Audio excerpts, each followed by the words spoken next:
국가가 되고 실제로 이제 온라인상에서도 이제 관련된 관심 있는 사람이 이걸 볼 수 있기 때문에 우리가 통상 오프라인에서 하듯이 먼저 오늘 참석하신 패널 분들을 소개를 하겠습니다. 발제 세 분이신데 하나는 박준영 서울대학교 지리학과 석사과정에 있는 박준영 선생입니다. 우리 환영하는 의미에서 박수 한번 치시죠. 인사하시죠. 네, 안녕하세요. 박준영입니다. 네, 반갑습니다. 그리고 두 번째 발제자는 국토연구원에 계시는 김명한 박사님이십니다. 반갑습니다. 네, 안녕하세요. 세 번째 발제자는 지금 터일구매라고 일종의 이제 뭐 아카데믹 소사이어티인데 그 강성주 과거 도미니카 대사를 지내셨던 강성주 박사님 한국의 국토균형 발전 경험과 취약국 지원 전략 그래서 오늘 발제를 하시는데 강성주 박사님 환영합니다. 예, 반갑습니다. 그리고 이제 토론회는 명지대학교 지금 한국지역개발학회 총무위원장을 맡고 계시는 기정은 박사님. 예. 안녕하세요. 환영합니다. 예. 안녕하세요. 그리고 충남연구원의 이관열 박사님. 예, 환영합니다. 안녕하세요. 저는 뭐 여러분들이 아시다시피 성결대학교에서 이제 퇴직을 하고 현재 이제 상명대학교 대학원에 그 초빙 교수로 임시 있는 거죠. 네, 있는 임경수 교수입니다. 반갑습니다, 여러분. 예. 오늘 그러면은 원래 이제 사실은 이게 타이틀이 행정수도 이전과 국토균형 개발이지만 사실 어떻게 보면 워낙 추계학술 세미나가 광범위한 사람들이 또 광범위한 주제를 다루고 있기 때문에 꼭 주제에 얽매일 필요는 없다고 보여지고 다만 한 가지 제가 이제 사회자로서 우리 박준영 선생에게는 좀 이 얘기를 해야 되는 게 원래 이게 전문가 세션이에요. 근데 이제 박 선생은 이거 알고 있었어요? 이쪽에 대학원생 세션이 따로 있는 걸 알았나요? 몰랐나요?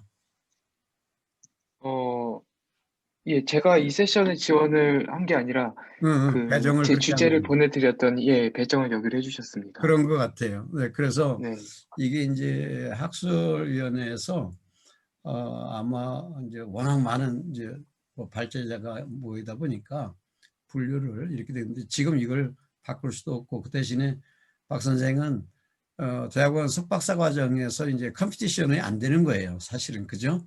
거기서 뭐 우수 논문을 뽑아서 뭐 저기 시장도 할 수 있는데 그것까지는 기대하지 마시고 오늘 네. 발제를 해서 더 좋은 논문으로 이제 업그레이드를 할 수 있도록 그렇게 하는 쪽으로 우리가 포커스를 맞춰야 될 것 같습니다. 자, 네. 그러면 오늘의 그 박준영 서울대학교 지리학과 석사과정생이 도시와 정책의 이동, 괄호 열고 교환을 위한 상품화, 땡땡하고 인도네시아, 한국의 행정수도 이전 간의 정책 이동 사례를 중심으로 라는 다소 긴 제목의 논문 발제를 하도록 하겠습니다. 지금부터 시작해도 되겠죠? 네, 그렇죠? 제 화면을 공유해서 하면 되는 오케이, 건가요? 예. 제가 하실 수 있으시죠? 화면 공유를? 이건 드리겠습니다. 예, 잠깐만요. 이거를 호스트로 호스트가? 호스트로 만들어야 됩니다. 잠깐만요. 호스트 만들겠습니다. 예. 예, 공유하시면 됩니다. 이제.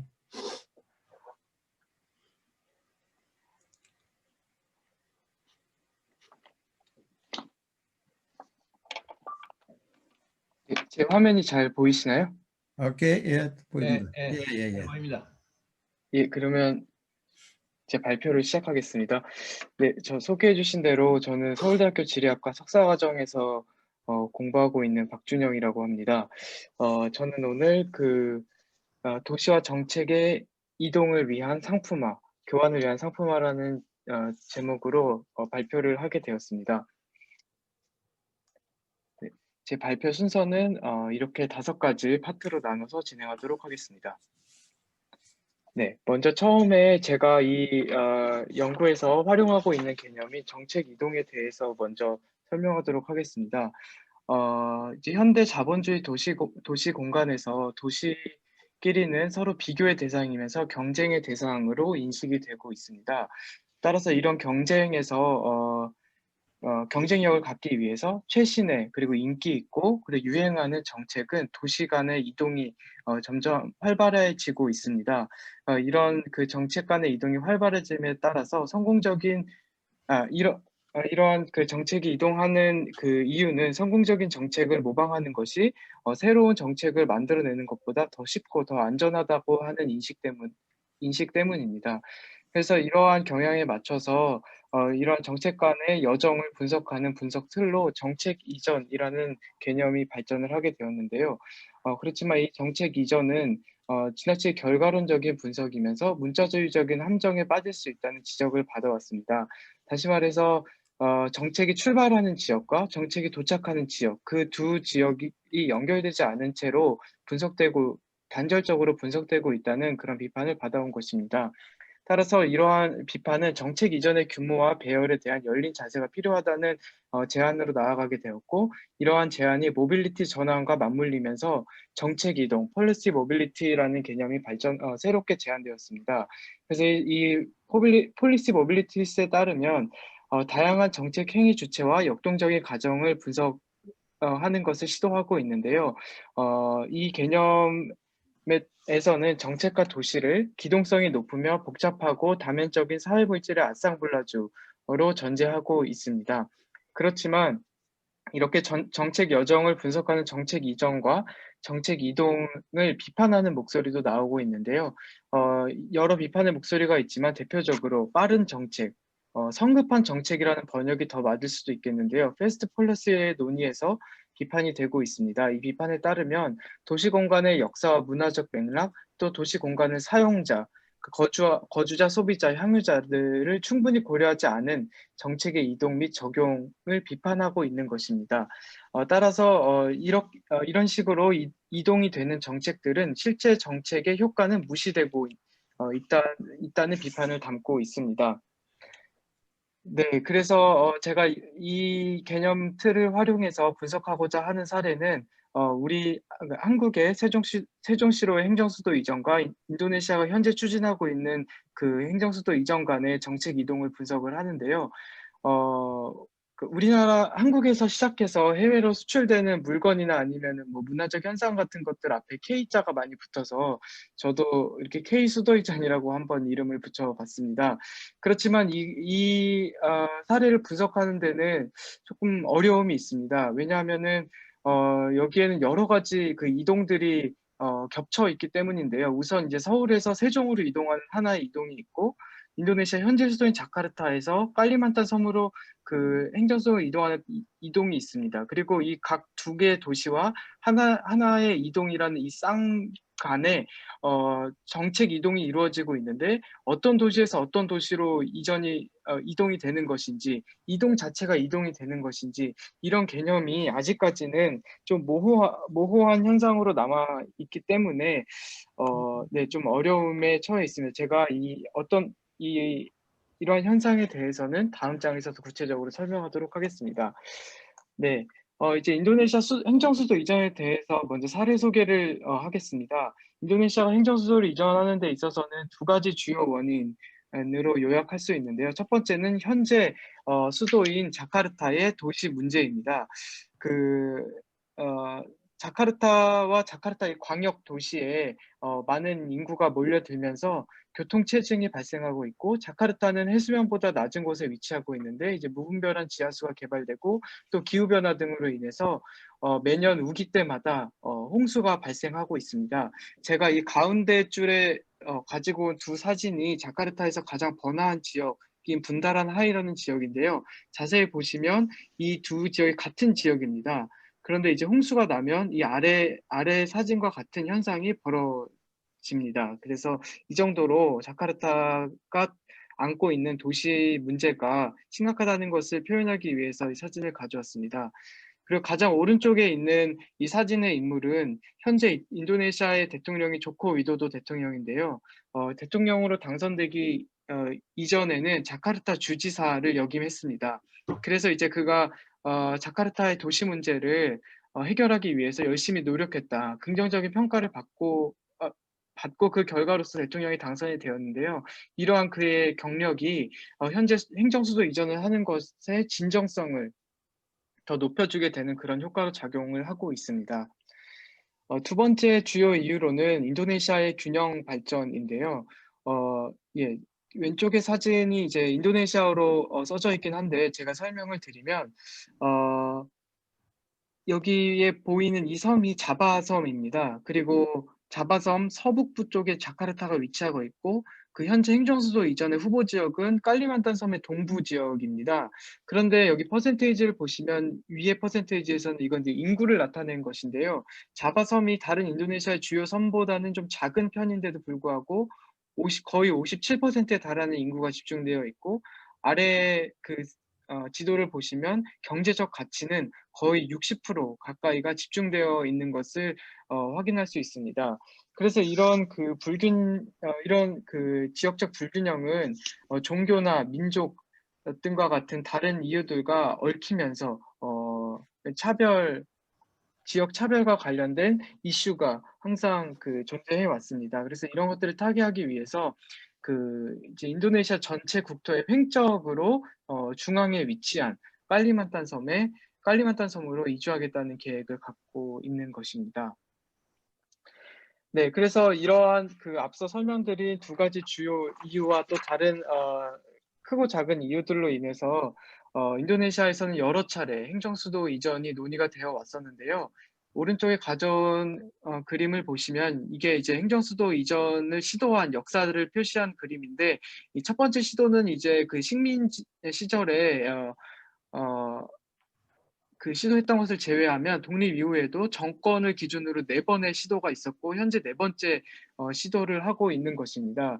근데 이번에 행정수도 이전을 시도하는 것이 더 주목을 받는 이유는 조코이 대통령이 재선 직후에 이 조코이 대통령이 재선을 할 때 또 국회의원 선거도 함께 치러졌는데 인도네시아는 이 연합 정치를 하고 있는데 그 여당 연합이 대승을 거뒀습니다. 이 선거에서.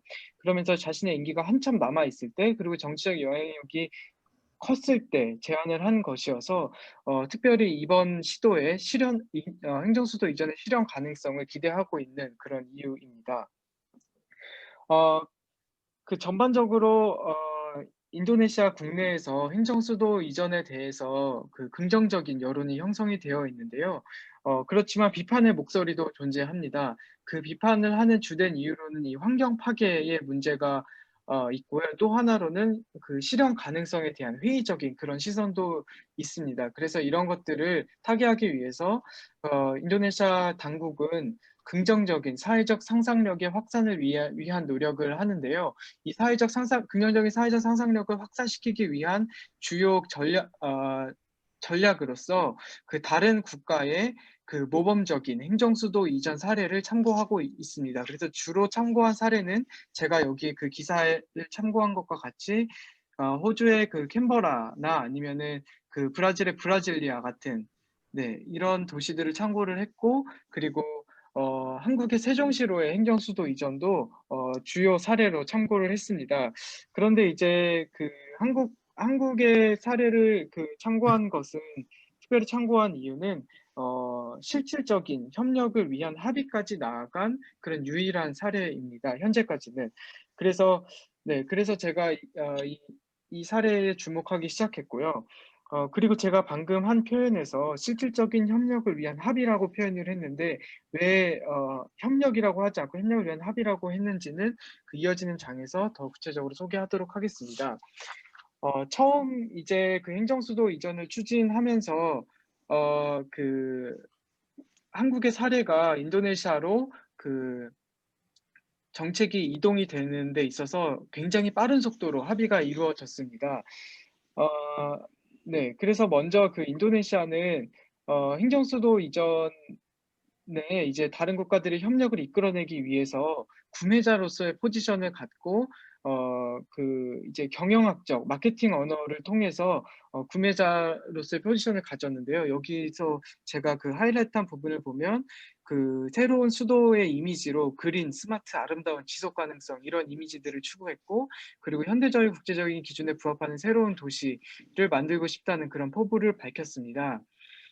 그리고 이 아래 인터뷰 제가 인용한 것은 이제 조코이 대통령이 2019년 11월에 한아세안 30주년 정상회담에 참여하기 전에 한국 언론과 인터뷰한 기사인데요. 여기서 이제 한국 정부 당국과 기업들이 인도네시아 수도 이전에 많이 참여해달라는 그런 요청을 하는 그런 발언도 있었습니다.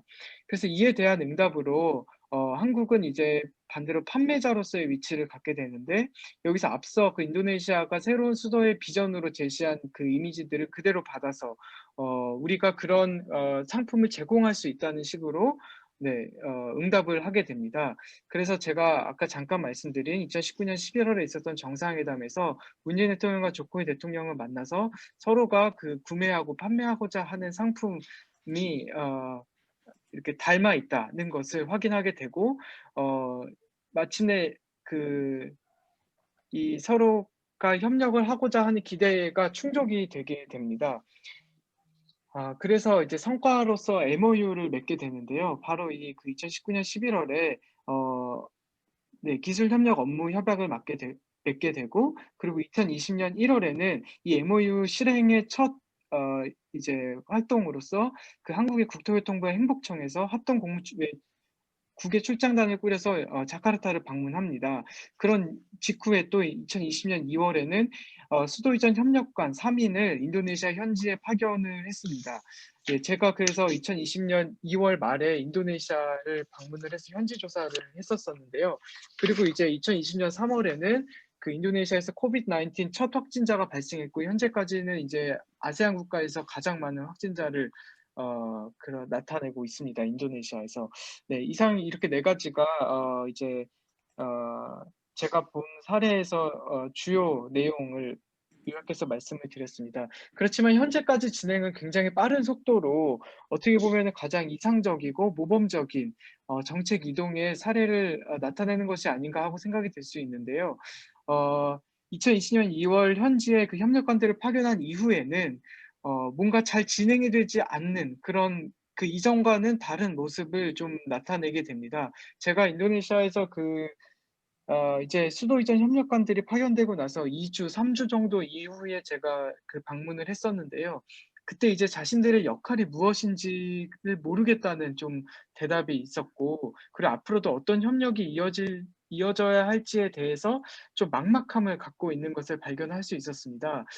그래서 그러한 것들은 실제로 좀 안타깝게도 실현이 돼서 제가 이 연구를 한 기간이 2020년 6월까지도 그 이전에 맺었던 MOU에서 더 나아간 실질적인 새로운 협력을 이뤄내지 못하고 있었습니다.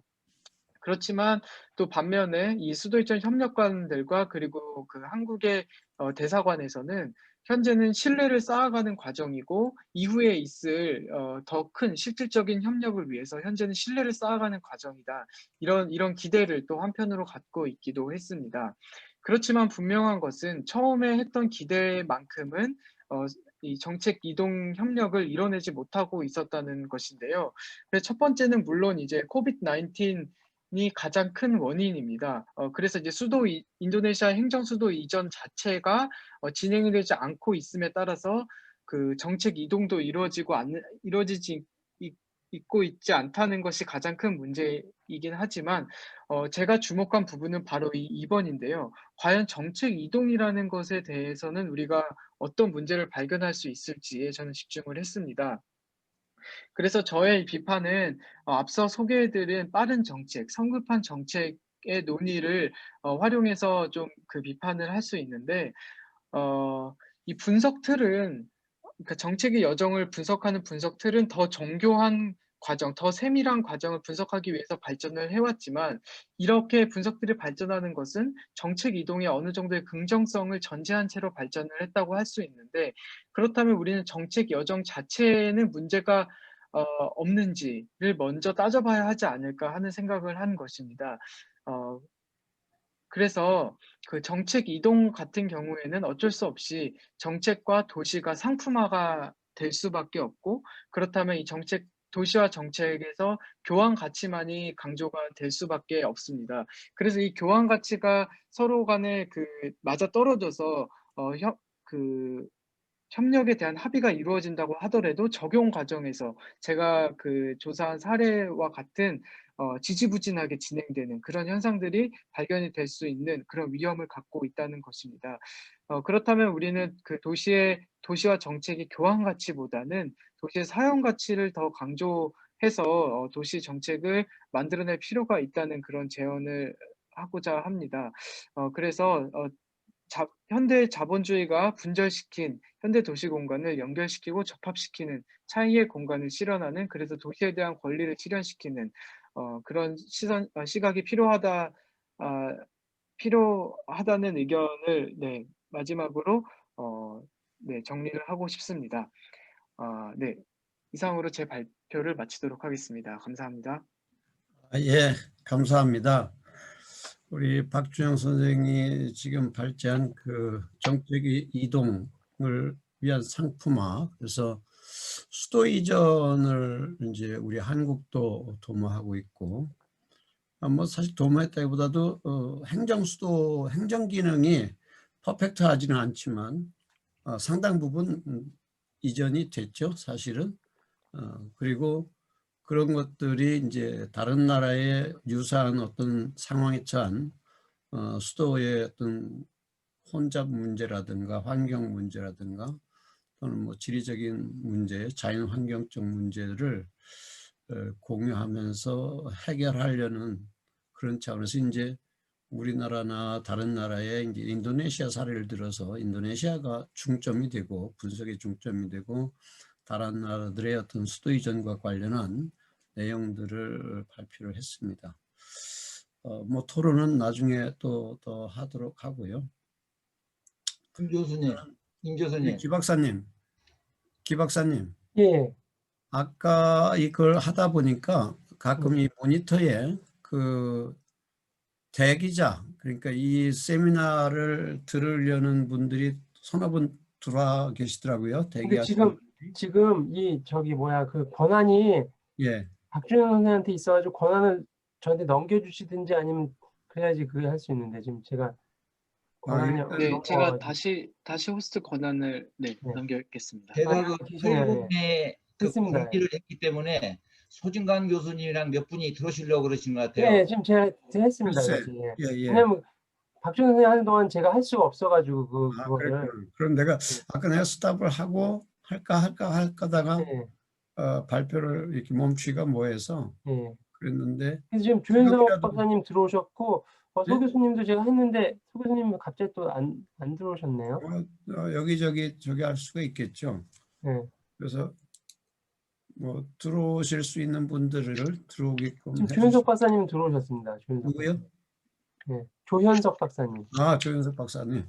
네. 예. 그렇게 하시면 되겠습니다. 그럼 일단 기 박사님이 이제 우리 김명환 박사님의 발제는 미리 받아놓은 것 가지고 이렇게 같이 공유를 하면 컨트롤하기가 어렵나요? 우리 저 김명환 박사가 그렇겠죠? 호스트를 선생님한테도 호스트를 옮기는 게 낫겠죠. 네. 제가 오늘 급하게 좀 출장을 갔다가 급하게 준비하는 바람에 이제 핸드폰으로 하는데 이게 가능할지 모르겠습니다. 핸드폰. 혹시 핸드폰. 예. 한번 시도는 한번 해보. 파일은 네, 핸드폰에 있으시죠? 네, 핸드폰에 있습니다. 한번 네, 시도해 보겠습니다. 일단 그러면. 호스트로 해드릴게요. 이따 호스트. 네. 호스트 넘어갔습니다. 그리고. 네.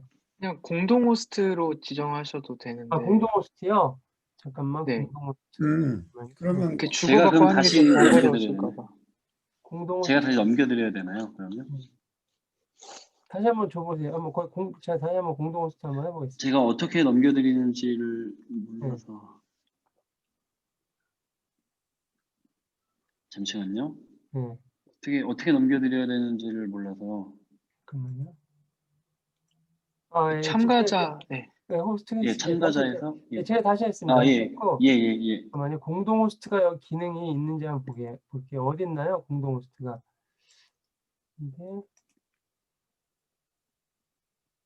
이게.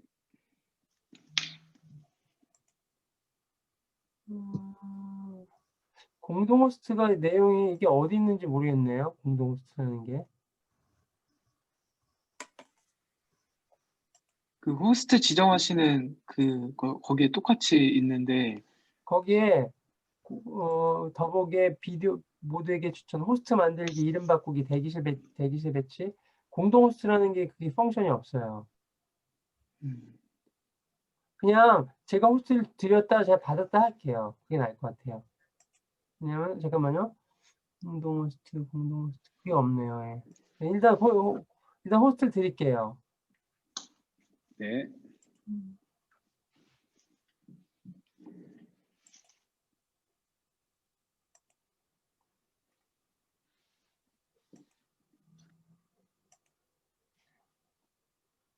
그래서 화면을 공유하시면 이제 네. 근데 스마트폰에 앱이 있으면 가능하긴 할 것 같은데. 혹시 됐네요. 보이시나요? 예, 보입니다. 네네. 예. 오케이. 네, 잠시만요. 이런 식으로. 예. 예, 그러면 발표를 해도 예, 될까요? 우리 김 박사님 오늘 그 국토균형 발전을 위한 합리적 도시군 기본계획 수립 방안 발제해 주시죠. 그 발표를 하겠습니다. 제 주제는 국토균형 발전을 위한 합리적 도시군 기본계획 수립 방안입니다. 참고로 이 발표 주제는 제가 지금 연구원에서 이제 워킹 페이퍼로 수행 중인 도시군 기본계획의 계획인구 추정 실태 및 시사점의 연구 결과를 활용해서 이제 발표를 해드린다는 점 말씀드리고 싶습니다. 그래서 다음은 목차입니다. 이제 목차는 이제 서론 그리고 도시군 기본계획에서 계획인구 추정의 계획인구의 추정 실태 그리고 국토 균형 발전의 관점에서 도시군 기본계획의 주요 내용에 대한 분석 그리고 시사점 결론입니다. 자, 우선 서론입니다. 인구 감소 저성장 시대가 도래하고 도래함에 따라 잠시만요. 어떤 분이 한 분 더 들어오셔서 수락 예, 드렸습니다. 수락해 주세요. 저기 뭐야? 예, 수락했습니다. 예. 교수님이실 거예요, 아마. 예, 발표 계속 이어나가도록 네. 하겠습니다. 이제 인구 감소 저성장 시대의 도래에 따라서 국토 및 도시를 관리 활용하는 방향으로 계획의 패러다임 전환이 불가피함에도 불구하고 여전히 이제 도시군 기본 계획이 성장과 개발 중심 이라는 점을 이제 말씀드리고 싶고요. 코로나19의 확산, 그리고 그로 인한 경기 침체, 국내 성장률, 경제 성장률 저하, 생산 가능 인구의 감소, 저성장의 기조가 이제 지속될 것으로 전망이 되고 있고요. 그리고 통계청이 공표한 장래 인구 추계치를 기초로 2040년 장래 인구 분포 분석 결과를 보시면 2019년 이제 현재 국토의 거주 지역 가운데서 인구 감소가 예상되는 지역이 81.03%이고요. 인구 증가가 예상되는 지역은 반대로 18.96%로 전망이 되고 있습니다.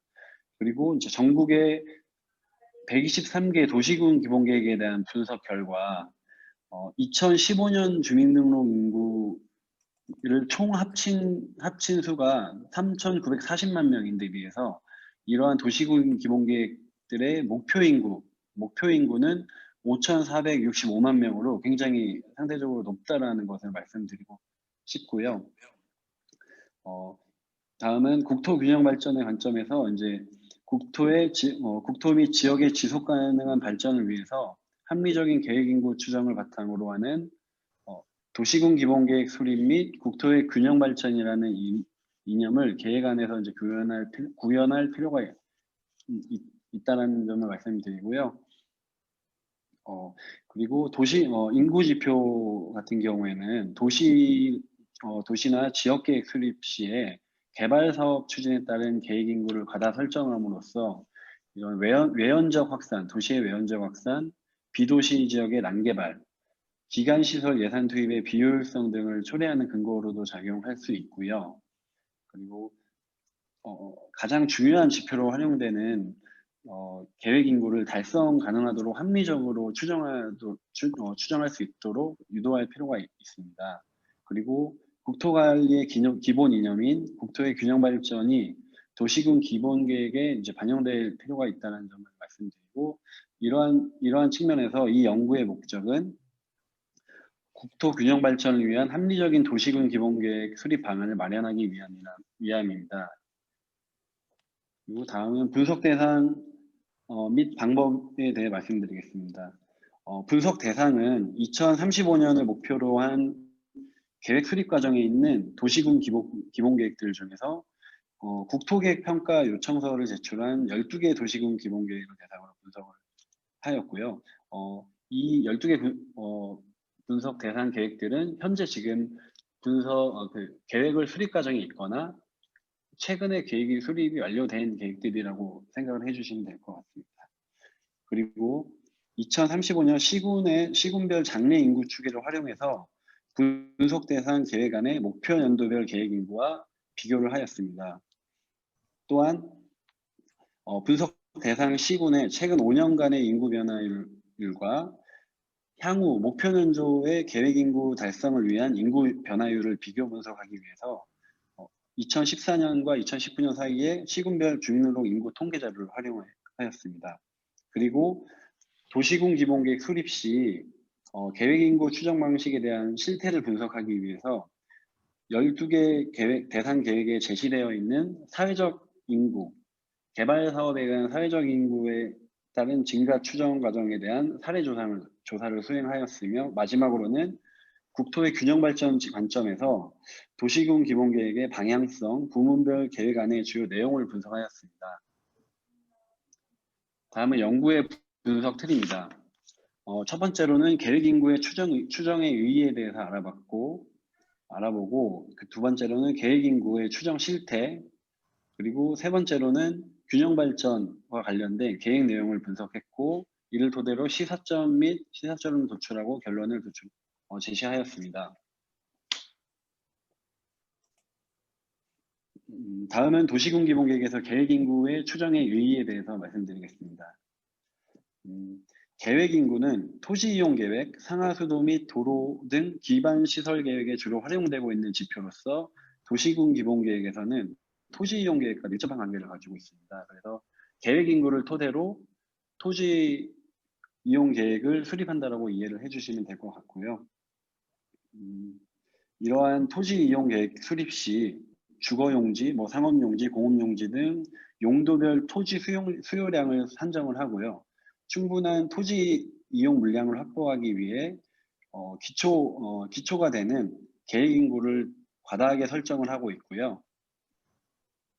시가와 예정 용지는 미래 도시 발전에 대비하여 개발축과 개발 가능지를 중심으로 시가화에 필요한 개발 공간을 확보하기 위한 용지로서 시가 용지 산정에는 계획에서 계획 인구가 정말 중요한 지표로 활용되고 있습니다.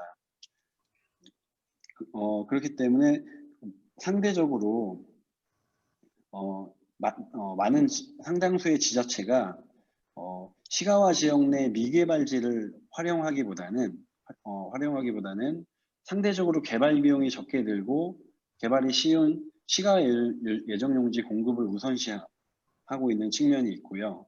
시가와 지역의 미개발 토지의 지연, 구도시 내 인구 유출, 재산가치 하락 등의 악순환의 고리를 만들어낼 수 있습니다.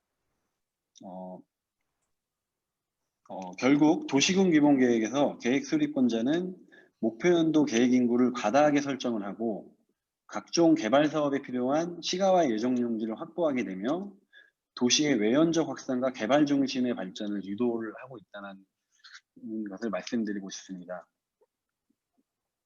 다음은 도시군 기본계획의 계획인구 추정 실태입니다.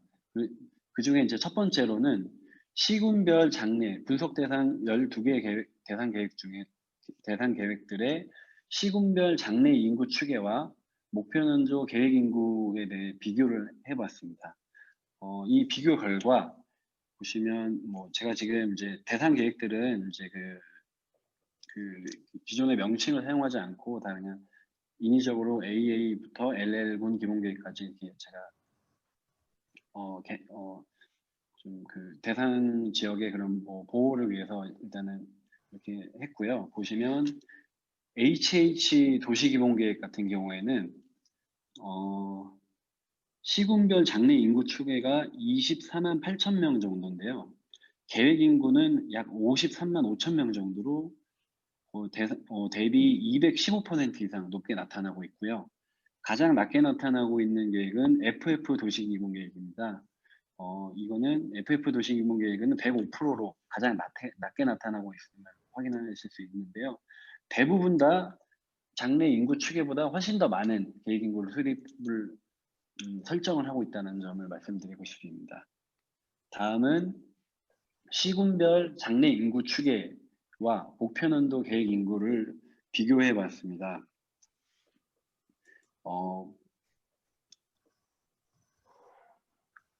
이거는 제가 지금 죄송한데 발표 자료를 잘못 했고요. 이 슬라이드 같은 경우에는 최근 5년간 연평균 인구 증가율과 계획 인구 달성을 위한 연평균 인구 증가율입니다. 제목을 제가 잘못 기재를 해서 죄송합니다. 양해 부탁드리고요. 가장 첫 번째로 연평균 인구 증가율 간의 격차를 봤습니다. 그러니까 어떤 것들을 봤냐면 최근 5년간의 연평균 인구 증가율과 현재부터 이제 2035년까지의 계획 인구를 달성시키기 위한 연평균 인구 증가율을 비교를 해본 결과 격차가 굉장히 크게 나타났습니다. 보시면 GG 도시기본계획 같은 경우에는 인구 증가율 격차가 5.76%로 가장 높게 나타나고 있고요. CC 도시기본계획 같은 경우는 1.18%로 가장 낮게 나타나고 있는 것을 확인하실 수 있습니다. 그리고 세 번째는 계획 인구 달성을 위한 인구 증가 대비 사회적 증가 인구 비율입니다. 제가 사회적 인구 증가 비율을 비교를 한 이유는 대부분의 도시군 기본계획 같은 경우에는 개발 사업에 따른 사회적 증가 인구를 가지고 계획 인구를 과도하게 산정을 하고 있기 때문에 사회적 증가 인구를 얼마나 좀 과도하게 산정하고 있는지를 알아보기 위해서 분석을 해봤습니다. 분석 결과를 보시면 FF 도시기본계획 같은 경우에는 전체 인구 증가분 대비 사회적 증가 인구의 비율이 180%로 가장 높게 나타나고 있고요. CC 도시기본계획 같은 경우에는 45.99%로 가장 낮게 나타나고 있습니다. 여기서 보시면 이런 45.99%라고 한다는 것의 의미는 전체 2035년을 목표로 증가해야 된 전체 인구 증가분 중에 사회적 증가분의 비율이 45.99%라는 것을 말씀드리고 싶고요. 또한 180%라는 것은 계획 인구를 달성을 위한 인구 증가분보다 사회적 인구 증가분이 훨씬 더 크다는 겁니다. 이것의 의미는 자연적 인구 증가는 감소를 할 것으로 추측을 하지만 사회적 인구 증가가 반대로 더 많이 이제 늘어나고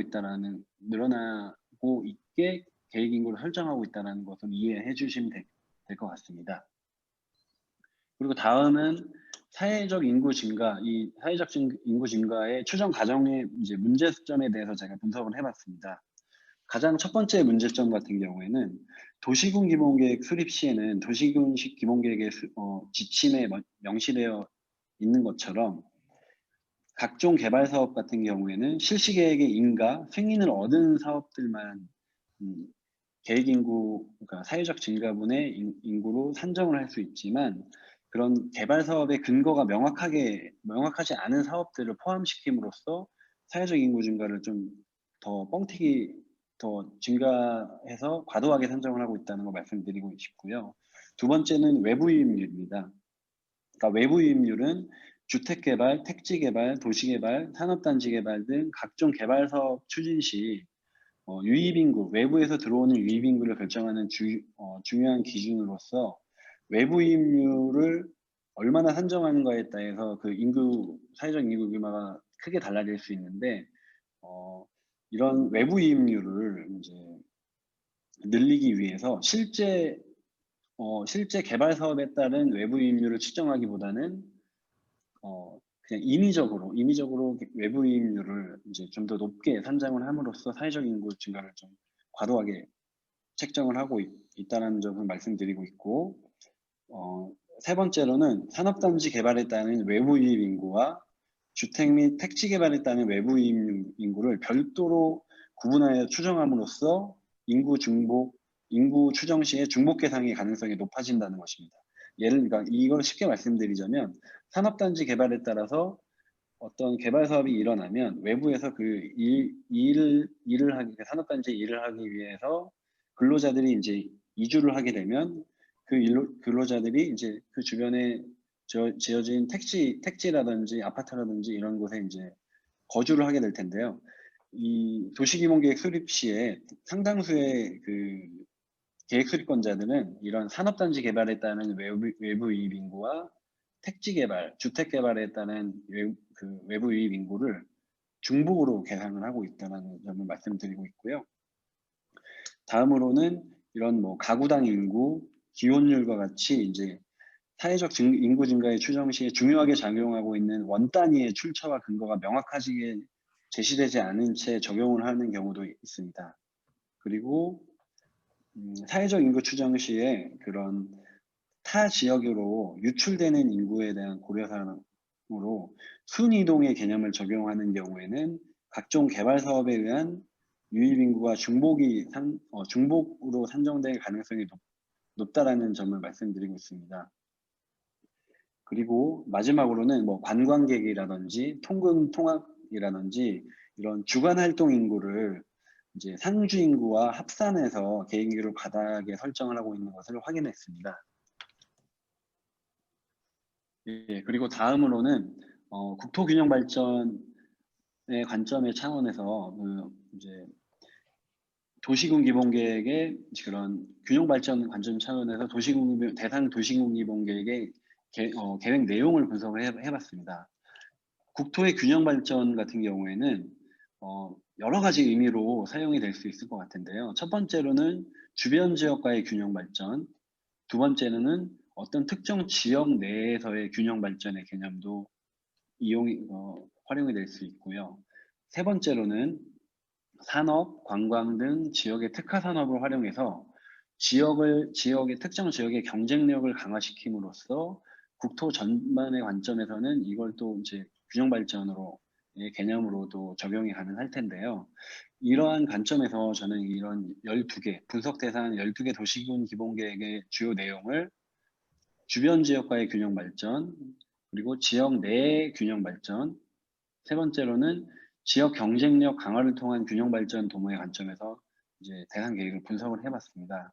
첫 번째 주변 지역과의 그 균형 발전 분석 결과 같은 경우에는 12개 대상 계획 중에서 4개 계획 안에서 주변 지역과의 균형 발전과 관련된 계획 내용을 도시기본 계획에 수립하였지만 대부분의 대상 계획들이 자체 구상 수준의 그냥 형식적인 계획 내용이 수립되어 있는 것을 확인했습니다. 그리고 두 번째 같은 경우에는 지역 내 균형 발전입니다. 도시군 기본계획 수립 시에 지역 내 균형 발전과 관련돼서는 모든 대상 계획에서 이런 지역 내의 균형 발전에 관심이 많다는 것을 확인을 했습니다. 그리고 세 번째 같은 경우에도 지역의 경쟁력 강화를 통한 그런 뭐 산업이라든지 특화 산업 등을 활용한 지역 경쟁력을 강화시킴으로써 국토 전반의 균형 발전을 도모하고자 하는 그런 내용들이 모든 대상 계획에서 확인되었습니다. 이런 분석 결과를 이제 보면 지역 내 균형 발전이라든지 지역 경쟁력 강화를 통한 균형 발전 같은 경우에도 앞서 제가 분석한 그런 계획 인구의 과다 산정과 같이 그런 그냥 자체적인 개발로 인한 뭐 그런 균형 발전을 도모하고자 한다라는 것을 파악을 할 수 있다라고 생각을 하고 있습니다. 마지막으로는 시사점 및 결론입니다. 첫 번째 이제 정책적 시사점입니다. 첫 번째 같은 경우에는 도시군 기본계획을 수립하는 계획 수립권자는 여전히 사회적 인구를 중심으로 계획 인구를 과다하게 선정을 하고 있는 것을 확인했으며 이를 근거로 개발과 성장 중심의 지역 발전 정책을 유지하고 있는 것을 확인했습니다. 두 번째, 도시군 기본계획 수립 시 계획 인구를 과다하게 설정하기 위해서 근거가 명확하지 않은 각종 개발 사업을 포함시키거나 추정 과정상에서 발생할 수 있는 과다 산정 가능성에 대한 고려 없이 계획 인구를 설정하고 있는 것을 확인했고요. 세 번째, 계획 인구 과다 설정을 통한 개발 중심의 지역 발전 정책은 저성장 인구 감소 시대의 도시 외연적 확산을 유도하고 지자체의 재정적 부담을 증가시킬 수 있으며 사회적 인구 유입을 위한 경쟁으로 지방 소멸과 같은 지역 불균형 가능성의 존재를 확인할 수 있었습니다. 그리고 네 번째로는 국토의 균형 발전의 관점에서 도시군 기본계획과 같은 경우에는 지역 간의 균형 발전의 그런 측면보다는 지역 자체의 경쟁력 강화, 지역 내 균형 발전에 훨씬 더 많은 그런 중점을 두고 수립되고 있는 것을 확인했습니다. 마지막으로 결론을 이제 말씀드리겠습니다. 첫 번째 같은 경우에는 계획 수립권자인 지방자치단체가 개발과 성장 위주의 도시군 기본계획을 수립하는 것을 지향을 하고 합리적으로 계획 인구를 설정할 수 있도록 설정하고 국토 및 도시를 지속 가능하게 관리 및 활용할 수 있도록 법 제도적 지원 방향 마련이 필요하다는 것을 느꼈고요. 두 번째는 도시군 기본계획 수립 시에 합리적으로 계획 인구를 설정할 수 있도록 사회적 증가 인구 추정과 관련한 가이드라인을 마련함으로써 저성장 인구 감소라는 시대적 흐름을 반영하고 동시에 지역의 지속 가능한 발전을 달성할 수 있도록 유도할 필요가 있다는 것입니다. 그리고 마지막으로는 도시군 기본계획 수립 시에 주변 지역과의 균형 발전을 도모할 수 있도록 지역 간의 연계 또는 협력을 위한 발전 방안 및 정책을 계획 안에 마련할 수 있고 적극적으로 계획 내용을 수립할 수 있도록 제도적 지원이 필요하다는 것입니다. 이것으로 제 발표를 마치겠습니다. 네, 감사합니다. 예, 우리 김명환 박사님 수고 많이 하셨습니다. 시간을 거의 잘 지켜주셔서 고맙습니다. 그러면은 바로 이어서 강성주 대사님 한국의 국토균형 발전 경험과 취약국 지원 전략 이거 발제해 주시면 감사하겠습니다. 네, 우선은 제가 PPT 자료를 준비를 했거든요. 예, 그걸 화면을 공유하는 조치를 취하겠습니다.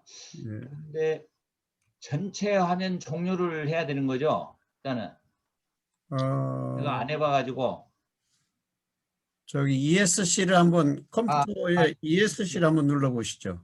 왼쪽 예, 예. 맨 위에 ESC. 그래가지고 그러면 화면이 좀 작아질 걸요? 예.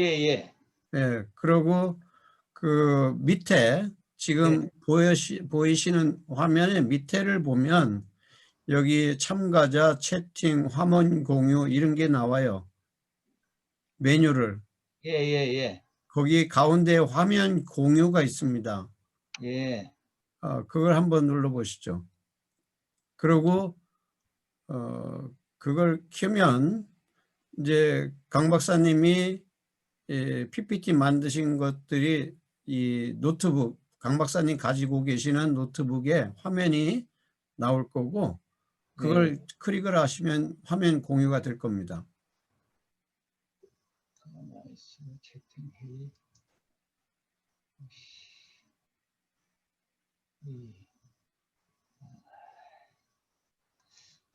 가만히 있어봐라. 이게 지금 임 박사님 보이는 화면을 밑으로 내렸더니 다시 위로 지금 안 올라가지네. 아, 그래요? 아니시면 제가 파일을 가지고 있기 때문에 제가 공유를 해드릴까요? 가지고 파일이 한글 파일 그때 보내주신 거. 제가 지금 PPT 파일을 PPT. 제 화면은 띄웠는데 이걸 가만히 잠깐만요. 아니, 그러니까 요거를 예. 이 지금 줌 화면이 나오잖아. 비디오 화면이. 예. 거기에 위든 아래든 지금 여기 참가자들 얼굴들 보여요? 지금 이제 제가 잘못 눌렀는지 임 박사님 얼굴만 적게 보이거든요. 그러면 제 얼굴만 보이면은 예, 제가 말을 하기 때문에 보일 거고, 그 좌측이든 우측이든 위아래 보면 이 화살표 방향이 있어서 여기에 다른 사람들 얼굴도 이렇게 화살표 방향으로 보면 보일 수 있을 거예요. 예, 그런데 그게 중요한 게 아니라 지금은 이제 화면을 공유하는 게 중요하니까 예. 그 메뉴판을 찾으셨느냐고요.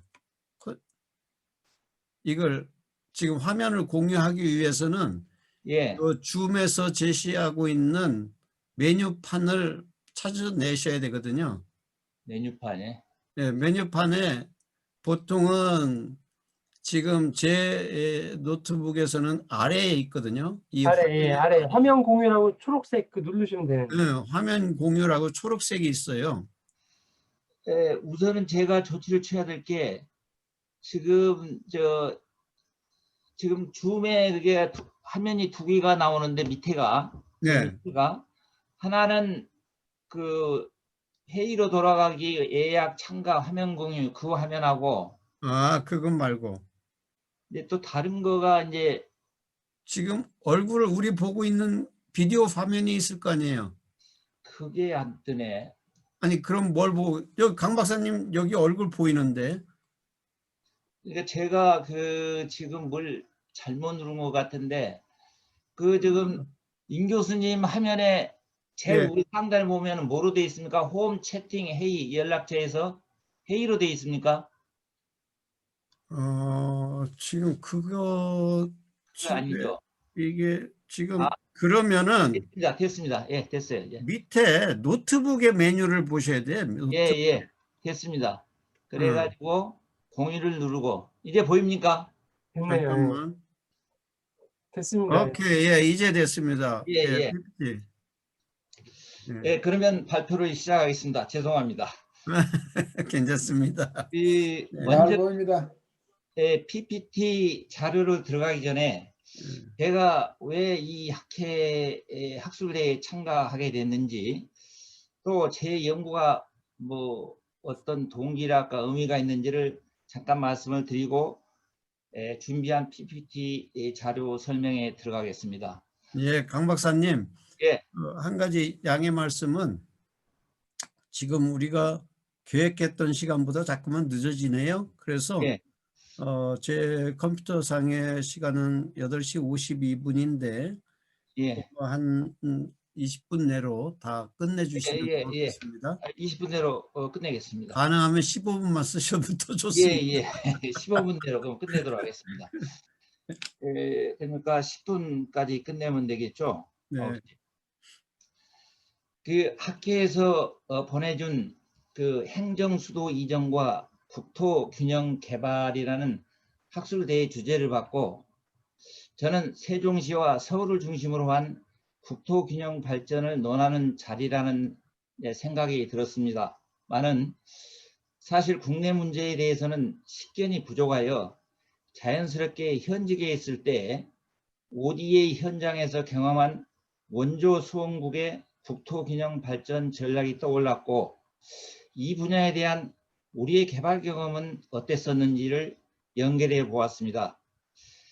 코로나19 사태 이후 ODA 공유국들은 관련 예산을 축소할 가능성이 있어 고민이 깊어질 것 같습니다. 따라서 지금 이 순간에 만약 특정국들을 대상으로 우리의 국가균형 발전에 대한 개발 경험을 반영할 수 있다면 국제사회가 인정하는 경쟁력 있는 ODA 정책이 되지 않을까 생각합니다.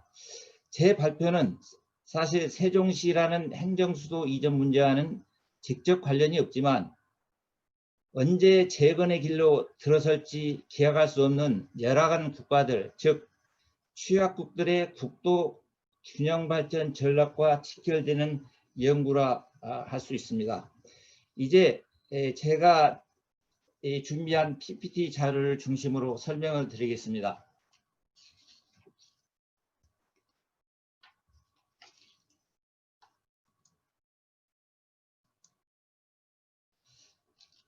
전통적으로 수도 이전 문제는 국가 균형 발전 목표 달성의 수단으로 거론되어 왔습니다.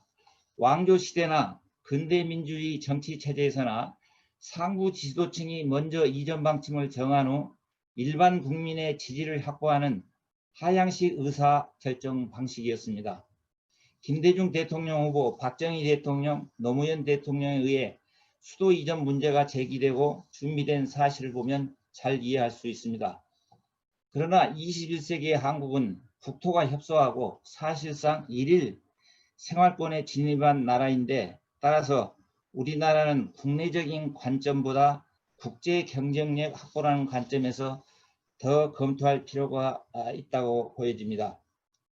우리나라 국가균형발전 특별법에 있는 정의를 보면 발전의 기회균등과 개성있게 골고루 잘 사는 사회를 지향하는 것을 국가균형발전의 목표로 삼고 있습니다. 참 공감이 가는 정의이고, 이 목적은 동서고금을 통해 모든 통치자들과 국민들의 소망을 대변하고 있었을 것입니다. 그래서 1970년대 새마을운동을 전개할 때의 한국이나 2010년 제가 근무했던 IT에서 국제사회가 재건사업을 추진할 때에 두 나라 모두 국가를 균형 발전시키겠다는 목적은 동일한 방향이었습니다. 그러나 그 실천 논리는 정반대였습니다.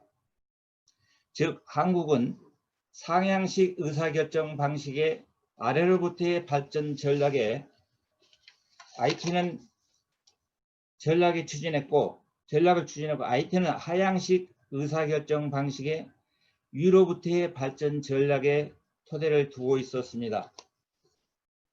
따라서 상기 우리의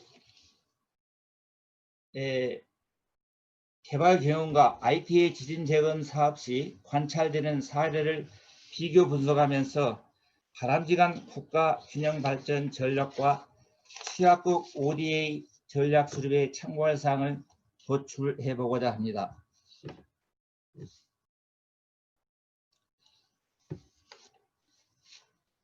사실 2010년대부터 UN, OECD, 각 지역개발은행 등을 중심으로 취약국 지원 필요성이 강조되어 왔으나 역시 가장 선제적으로 이 문제에 대처하는 기관은 세계은행이라 할 수 있습니다. 즉, 세계은행 고위험국 담당국은 2010년부터 본격적으로 취약국에 관심을 갖기 시작합니다.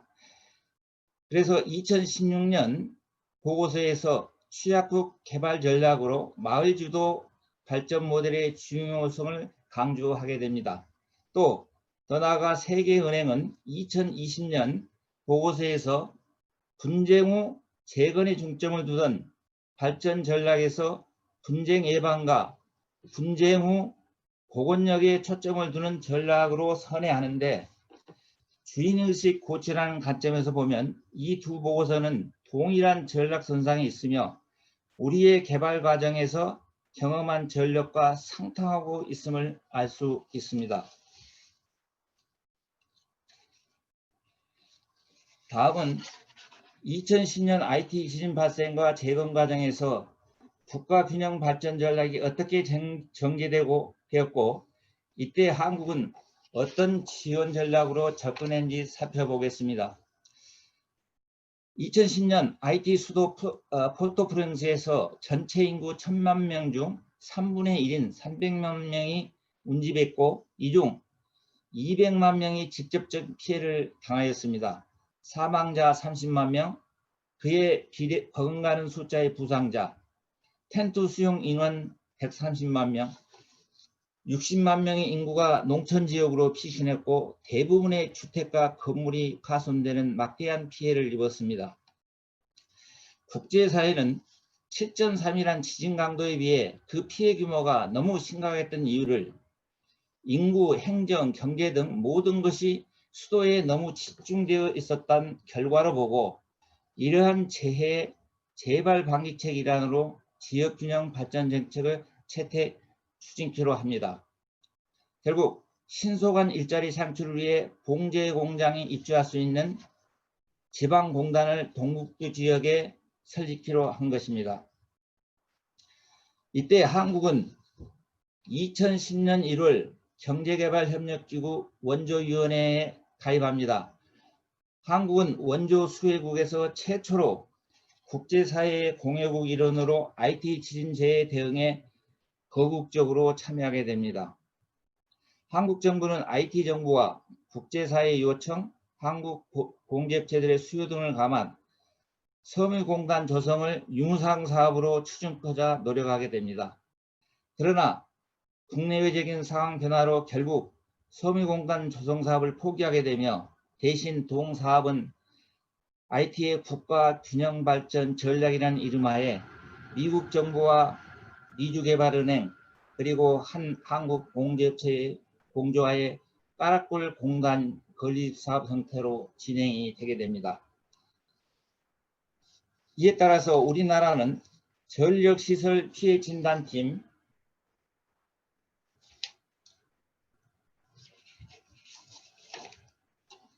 전력 공급망 복원과 새로운 전력 공급망 신설 등의 공여액을 신속히 집행하게 되는데 한국의 대IT 지진 대응 상황을 방식을 표로 요약하면 다음과 같습니다. 시간 관계상 상세히 다 설명드릴 수 없지만 이 표에 보시는 표의 이면에 흐르는 당시 분위기는 말씀드려야 될 것 같습니다. 공약이 1천만 불인데 당시 최초에 우리 정부는 100만 불 정도 주면 되지 않겠느냐 했는데 1천만 불로 상향이 됩니다. 민간 모금액이 얼마나 걸리겠느냐 한데 나중에 3,500만 불까지 모금액이 증가하게 됩니다. PKO 병력도 파병하리란 기대도 현지 공간에서 하지 않았는데 파병을 하게 되고요. 정상외교 추진이 이제 예규적으로 교섭이 시작되게 됩니다. 그 다음 현지 공간에 있을 때 그 먼 데까지 한국의 119 구호대가 오겠느냐 했는데 그냥 본부에서 결정해서 파견하게 됩니다. NGO 기대 안 했는데 수십 개의 단체의 NGO 단체와 캐나다, 미국의 교민 NGO 단체들이 참여하게 됩니다. 그래서 현지 공간에서는 주로 전력 복구 지원이라는 섬유공단 조성 사업을 추진하게 됩니다. 이러한 우리 한국의 IT 지원 방식의 이면에 흐르는 것은 우리가 데크 원조위원회에 가입해서 우리도 최초의 원조 공여로서 뭔가 해야 되지 않겠느냐 하는 그런 사회적인 분위기와 당시 IT는 유엔이 통치를 하다시피 했었습니다. 치안 병력은 유엔이 담당하고 있었고 당시 사무총장이 우리 한국 출신 반기문 사무총장이었습니다. 그래 등등 해서 이와 같이 현지 공간이 기대하지도 못할 정도로 많은 지원을 이루어지게 되는 겁니다. 넘기겠습니다.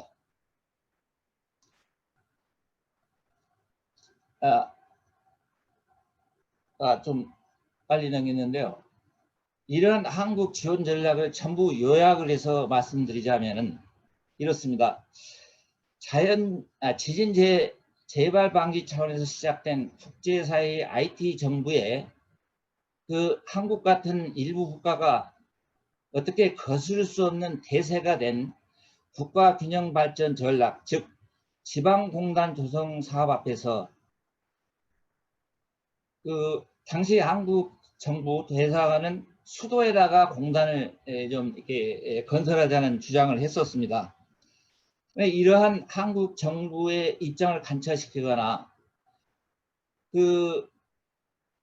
지방 공단 인근 지역에 있는 농촌 마을에 우리의 농촌 지역 개발 경험을 좀 한번 해보자는 이야기를 제안할 수 없는 그런 상황이었습니다.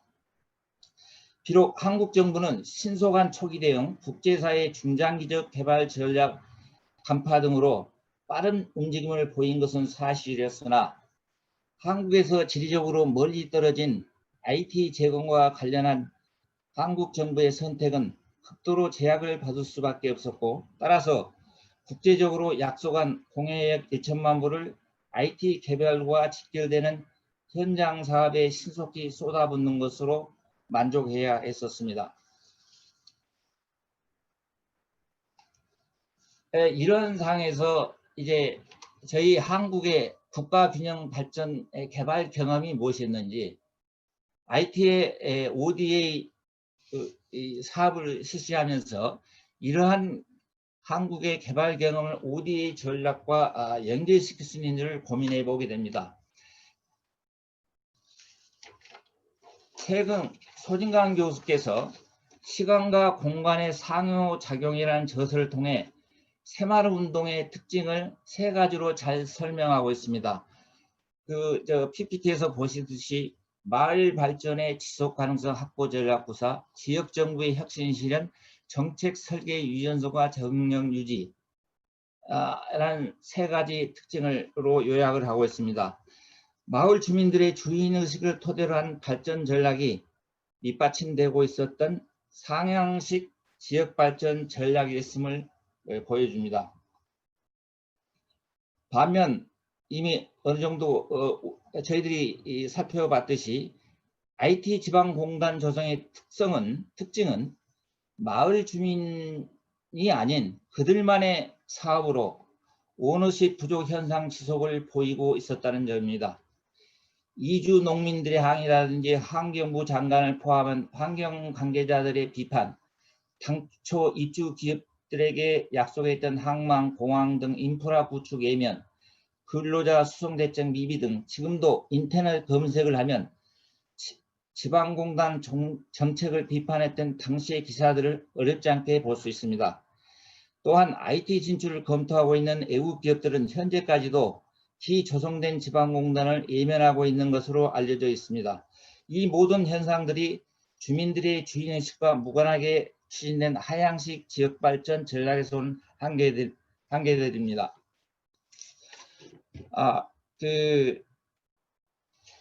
시간 관계상 바로 결론으로 들어가겠습니다.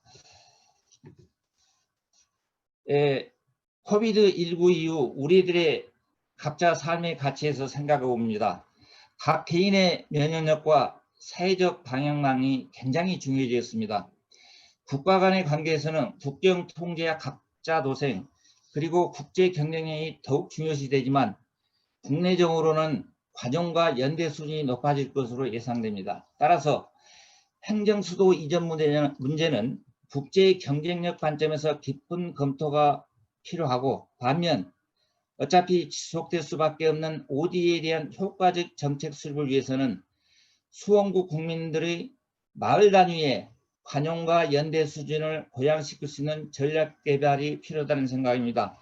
국제기구나 ODA 공여국들 모두 예전보다 더 효과적인 취약국 지원 전략 마련에 고심할 것이고, 따라서 예상치 못한 코비드-19 사태의 진전에 따라 그 어느 때보다도 정책의 유연성 확보에 고민할 필요가 있을 것으로 예상합니다.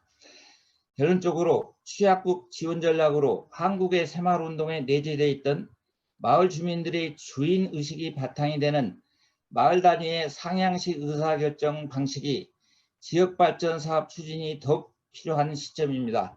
국제사회가 이를 적극적으로 검토토록 하기 위해서 한국 정부가 먼저 ODA 전략으로 수용할 것을 제안합니다. 끝까지 들어주셔서 감사합니다. 좀 시간이 많이 들어서 죄송합니다. 예, 감사합니다. 강대사님. 자, 이제 이렇게 해서 아이고 뭐 사실 내용이 참 많은데 시간을 충분히 못 들여서 대단히 송구스럽습니다.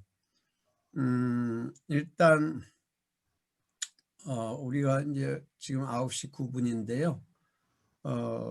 있는 순서대로 해서 기정훈 교수님께서 뭐 3개를 다 하나씩 이렇게 코멘트 내지는 뭐 하시는 것보다 질문이 있으시면 그 해당 논문에 대한 질문을 하시고, 아니면 전반적으로 특정한 관심사항에 대해서 코멘트를 해주시면, 토론해 주시면 고맙겠습니다. 저는 그냥 간단하게 그냥 한 5분 이내로 3개 의문사항들을 좀 중심으로 써봤습니다. 예. 첫 번째, 박준영 선생님 연구에서는 이 연구의 목적이 뭔지가 좀 분명하지가 않다는 생각이 좀 들더라고요. 이게 왜 그 정책의 이동이나 정책이 어떻게 보면 판매, 구매 이걸 쓰는데 이게 도대체 의미하는 게 뭔지. 그러니까 사실은 도대체 판매자, 예를 들면 지금 뭐 수도이전 같은 경우 행정 수도이전도 판매자인 우리나라나 구매자인 인도네시아가 도대체 이거의 동기가 뭔지, 이걸 왜 사왔고 우리 왜 팔았고 또 이걸 팔므로써 우리가 얻는 이익이 뭐고 구매자가 또 얻는 이익은 뭔가 이런 거에 대해서 명확하게 좀 잘 드러내지 못했다는 생각이 잘 안 드러나가지고 그걸 잘 모르겠더라고요. 그 다음에 결론 부분에서 그 사용 가치하고 교환 가치라는 얘기를 해주셨는데 그것도 좀 나중에 좀 더 명확하게 얘기를 해주셨으면 좋겠습니다. 왜냐면은 도시에 대한 권리, 그러니까 도시의 사용 가치가 이제 도시에 대한 권리라는 거하고 연결된다고 하셨는데 이게 지금 여기 왜 이 연구 맥락에서 갑자기 이 얘기가 나온 거고 그 다음에 그 이 느린 과정이라는 것도 그러니까는 느린 과정이 이제 이렇게 이런 정책을 수출하고 판매하고 구매하는 과정에서 이게 어떤 맥락에서 나온 건지 이게 개념이 잘 안 잡히더라고요. 그래서 그런 걸 좀 설명해 주셨으면 좋겠고요. 그 다음에 김명환 박사님 같은 경우는 저도 이게 지역에 가보면 도시계획위원회에 가보면 느끼는 거거든요. 이게 막 인구 추계도 안 맞는데 그거보다도 목표 인구는 더 많이 잡아놔가지고 뭐 무슨 계획 그러니까 쉽게 말하면 신도시 계획 비슷한 것만 들어오면 인구가 막 5만씩 늘어나는 거예요. 그래가지고 이거 거짓말 아니냐고 하면은 그래도 그렇게 잡는데요. 그러니까 이게 거의 지방 도시들은 이게 거의 관행이더라고요. 그리고 말씀해주신 대로 사회적 증가 인구를 되게 높게 잡는 것도 사실이고, 근데 이게 결국은 성장 중심의 지역 발전인데 이거에서 과연 벗어날 수 있을까? 그 선거를 뽑힌 지자체장들이 이 성장 중심의 지역 발전에서 얼마나 벗어날 수 있을까가 더 근본적인 질문이라는 생각이 들었고, 그러면 이게 무슨 뭐냐면 그 합리적인 계획인구 설정은 왜 안 하는 건가 못 하는 건가? 예, 그거예요. 사실 그렇게 해가지고는 재선이 안 될 수도 있다는 그런 맥락하고도 연결된다고 하거든요. 그다음에 여기 지금 보고서에 더 어려운 거는 과연 주변 지역과 균형 발전이라는 개념이 뭐고 이게 가능한 건가? 예, 이게 1, 2년에 될 문제 같지는 않고요. 이게 과연 어떤 파격적인 정책을 통해서 이제 할 수 있는 건지 그걸 좀 말씀해 주셨으면 좋겠습니다. 그 다음에 강성주 박사님 논문을 보니까 결국은 국제적 관점에서 볼 때 이제 마을 단위의 전략이 ODA가 알고 보면 굉장히 균형 발전의 뿌리거나 균형 발전의 어떤 기초가 될 수 있다는 말씀해 주신 것 같아요. 그리고 우리나라에서의 새마을 운동의 역사도 마찬가지로 이게 알고 보면은 그 균형 발전이라는 거를 이룰 수 있는 좋은 전략이었는데 결국은 지금 와서는 그게 잘 안 됐다 그런 얘기를 해주신다는 생각이 들었는데 그러면은 앞으로 어떻게 보면은 이러한 전략들이 해외뿐만 아니라 우리나라에서는 어떻게 전개돼야지 균형 발전에 도움을 줄 수 있는지 과연 근데 저는 마을 단위의 어떤 이런 걸 통해서 균형 발전을 어떻게 이룰 수 있을 건지 이것도 좀 개인적으로는 잘 이런 분야 연구를 안 해봐서 잘 모르겠는데 이걸 좀 설명을 해주셨으면은 좋겠다는 생각이 들었습니다. 예, 이상입니다. 예, 고맙습니다. 우리 이관열 박사님 네, 안녕하십니까. 이건율입니다. 부탁합니다. 예. 기정훈 교수님하고 중복되는 부분은 제외하고 말씀을 드리겠습니다. 조금 크게 볼륨을 좀 키워주세요. 네. 기정훈 교수님하고 중복되는 것은 제외하고 말씀을 드리겠습니다. 우선 박준영 선생님 발표하셨던 부분에 대해서는 기 교수님께서 먼저 지적하셨던 내용에 대해서 거의 똑같은 메모를 해두었거든요. 그래서 설명을 하고요. 뭐 여하튼 박 선생님께서 제안해 주셨던 정책의 이동이든 아니면 정책의 상품화이든 아니 도시의 상품화이든 상당히 중요하고 재밌는 내용인 것 같아요. 그런데 이게 이제 그 목적이 좀 불분명한 것도 있고 내용이 좀 불분명한 부분이 도시의 상품화 아니면 정책의 상품화 그리고 도시 혹은 정책의 이동 개념을 중복적으로 사용하고 있어요. 그렇다 보니까는 이게 내용적으로 조금 불명확한 것이 있지 않는가라는 생각이 들고요. 그리고 이것을 조금 더 그러니까 논문으로서 정교화한다고 한다면 분석 틀을 좀 박 선생님께서 뭐 결론적으로 생각하고 있는 내용을 분석 틀을 설정을 해볼 필요가 있다. 예컨대 저는 이동이라는 관점에서만 말씀드리겠습니다. 어디서 어떻게 가느냐, 무엇이 가느냐, 그리고 거기에 참여하는 주체가 누구냐, 내용이 무엇이냐, 그리고 긍정적인 것과 부정적인 것이 무엇이냐. 예컨대 이제 정책 이동이 시너지 효과가 나는 부분도 있지만 왜곡되는 부분도 있을 거 아니에요. 그래서 그런 부분에서 분석들을 어떻게 만들 것인가라는 것을 찾으면 상당히 재밌는 내용이 되겠다라는 생각이 들고 사용가치, 교환가치는 앞서서 말씀하신 것처럼 이게 개념적으로 이건 아마 도시라는 도시의 상품화라는 관점에서 이야기했던 부분인데 조금 논리적 이야기 아닌가. 그래서 연구의 관점을 조금 더 구체화시키고 그 개념을 정교화시키고 분석들을 제시해 주시고 그러면서 논문을 좀 정리하셨으면 좋겠다는 생각이 듭니다. 김명환 박사님 내용 잘 들었습니다. 이 내용에서는 기본적인 전제가 통계청의 35년 시군 장래 인구 추정이 맞다라는 것을 전제를 해야 되는 거겠죠. 일단 과다 추정되었던 부분은 이제 우리가 맞다라고 이야기했을 때 그러면 과다 추정됐던 기준을 무엇으로 볼 거냐라는 부분에서는 이제 통계청 이야기를 하고 있는데 그러면 통계청 내용이 맞느냐라는 부분을 따져보면 통계청 장래 인구 추정은 국가 단위와 광역 시도 단위에서만 인구 추정이 된 거예요. 그리고 충청남도나 충청북도 등에서 시군 단위에서 인구 추정했던 내용은 그것을 이제 통계청에서 제공해주는 일종의 그 엑셀 시트를 이용해서 간단하게 추정했는 부분이기 때문에 그것이 맞다라는 부분에 대해서는 이견이 있을 수 있다는 것이죠. 그리고 이제 김 박사님께서 이제 장래 인구 추정 그리고 시군 계획 인구, 인구 증가율, 사회적 인구 증가율에 상호 비교를 하셨는데 이 내용의 일관성이나 방향성이 없는 것 같아요.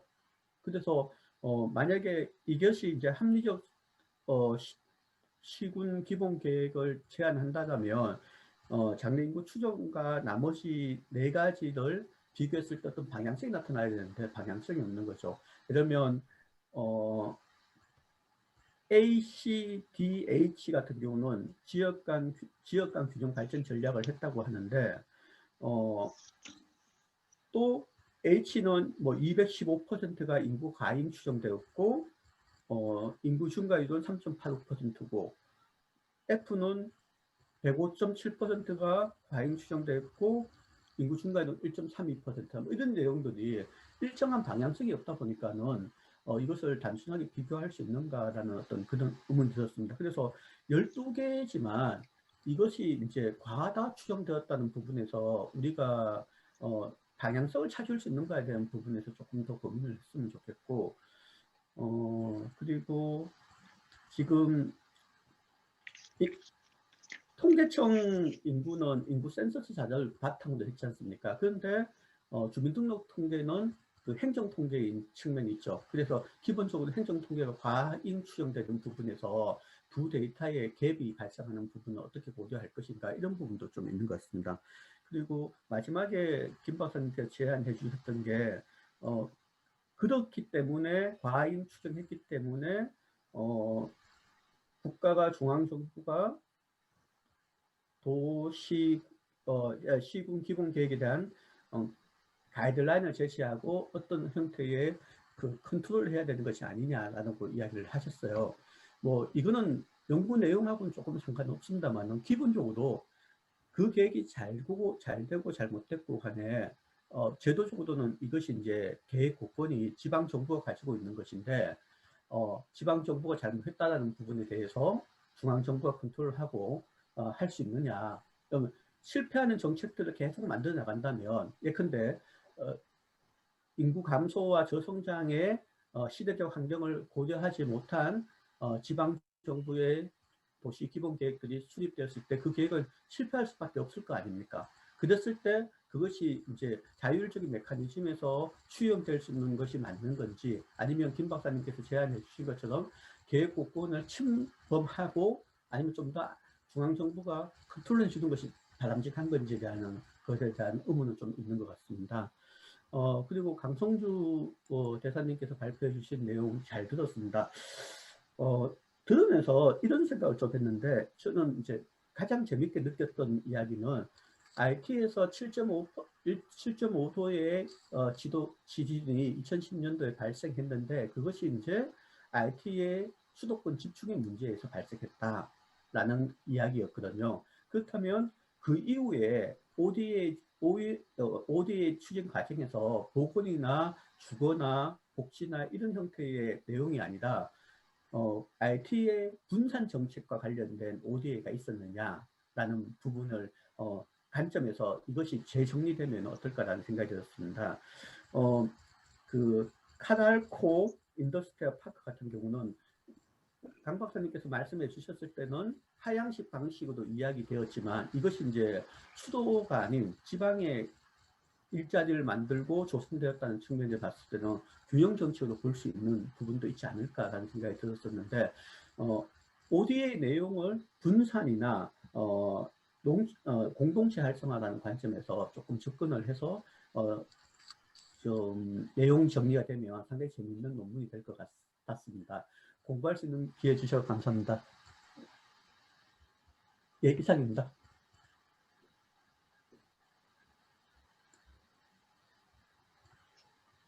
예.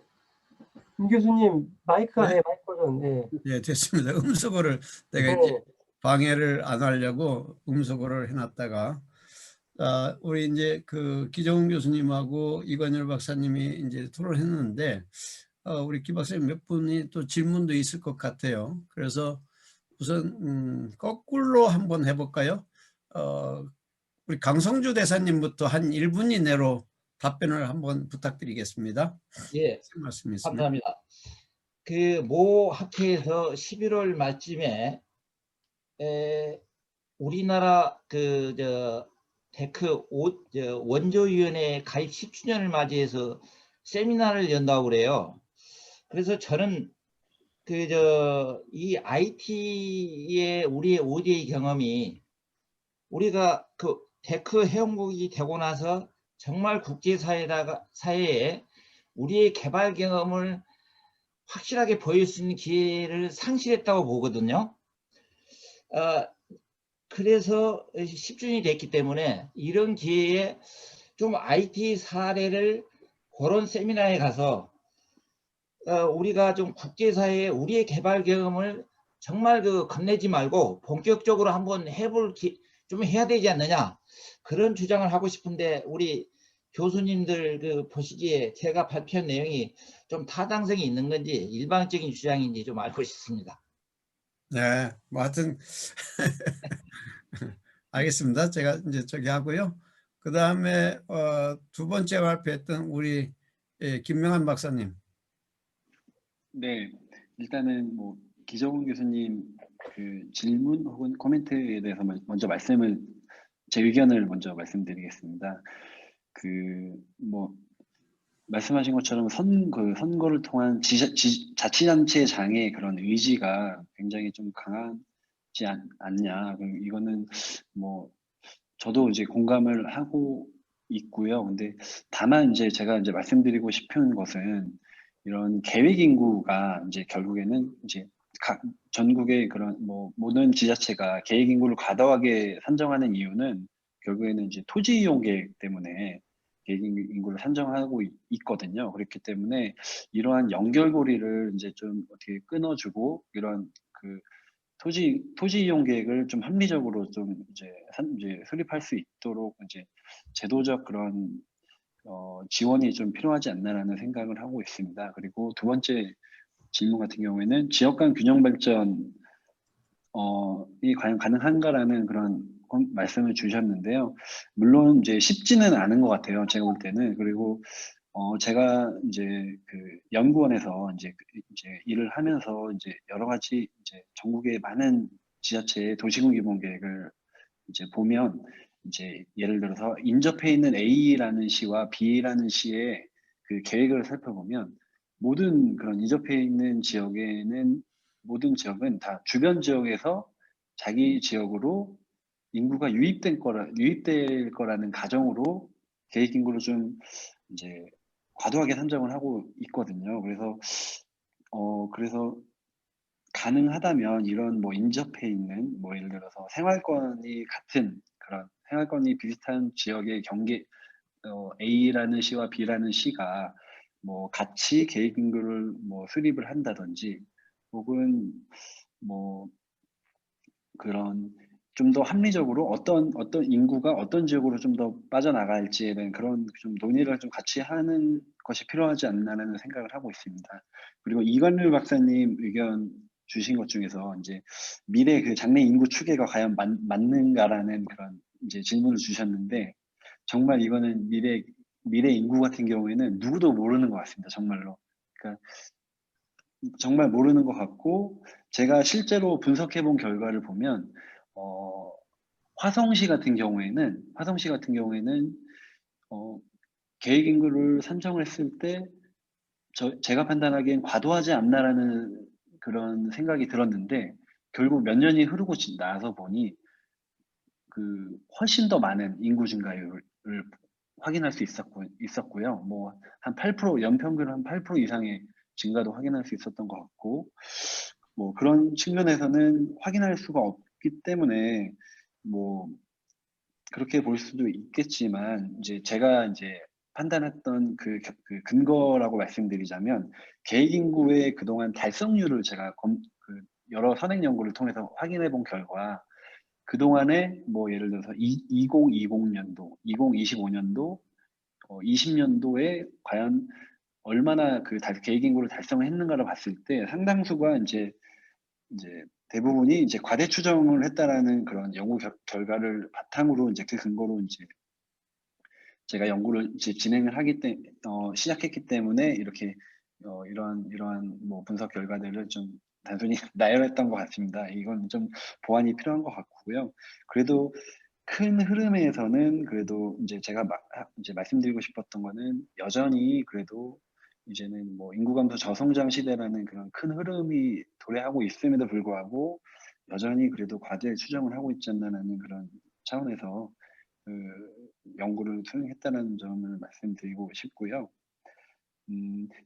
마지막으로 그런 가이드라인 관련돼서 이제 계획의 곡권 문제는 정말 좀 어려운 문제인 것 같습니다. 그래서 물론 이제 계획의 곡권은 지자체에 있지만 저의 그런 이제 과연 이걸 컨트롤할 것이냐 혹은 자율적인으로 끝까지 맡길 것이냐라는 그런 질문을 만약에 저한테 주신다면 저는 최대한 자율적으로 계획 인구를 한정하도록 맡기되 최소한의 그런 컨트롤은 그래도 이제 그런 지자체나 그런 지역이 혹은 뭐 재정적 위기를 좀 않게 되지 않기 위해서는 그런 것들이 좀 필요하지 않을까라는 생각이 들고요.